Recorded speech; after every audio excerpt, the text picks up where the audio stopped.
Hello everyone, আসসালামু আলাইকুম। Welcome my another cooking video. তো চলে আসলাম আরও একটি সহজ রান্নার রেসিপি নিয়ে। রান্নাটি উপভোগ করতে থাকুন। এখন একটি কড়াই নিয়ে এখানে কিছুটা পরিমাণ তেল দিয়ে দিব।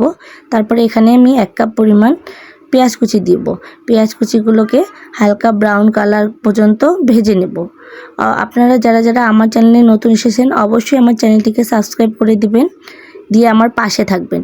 এভাবে পোলট্রি মুরগি রান্না করে খেলে হাত চেটেপুটে ভাত খাবেন। একবার হলেও বাসায় ট্রাই করে দেখবেন আমার এই সহজ রান্নার রেসিপি।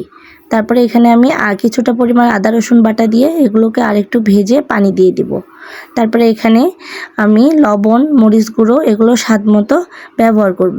দিয়ে আমি এগুলোকে আরও কিছুক্ষণ ভেজে নেব। এভাবে উপরে তেল ভেসে আসলে এই অবস্থায় দিয়ে দিব আমি হাফ চা চামচ পরিমাণ হলুদ গুঁড়ো দিয়ে এগুলোকে আরও কিছুক্ষণ ভেজে নেব।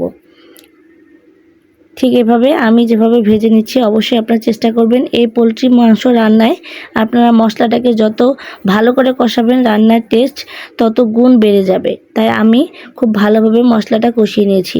তারপরে আমি এখানে বাকি মশলাগুলো অ্যাড করে দিব, গরম মশলা গুঁড়ো, জিরা গুঁড়ো।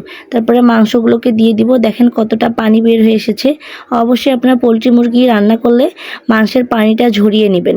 তারপরেও অনেকটা পানি ভেসে উঠেছে। তারপরে আমি এগুলোকে খুব অল্প আছে এভাবে ভেজে নেব, ভেজে পানিটা শুকিয়ে নেব। তো এই যে কত সুন্দর একটা লাল ব্রাউন কালার চলে এসেছে। খুব সহজ একটা রেসিপি আপনাদের সাথে শেয়ার করলাম। খুব স্বল্প সময়ে এই রান্নাটা হয়ে থাকে। তো সবাই ভালো থাকবেন, সুস্থ থাকবেন, আমার জন্য দোয়া করবেন। আমার রান্নাটি ভালো লাগলে অবশ্যই ভালোবাসা দিয়ে যাবেন। আল্লাহ হাফেজ।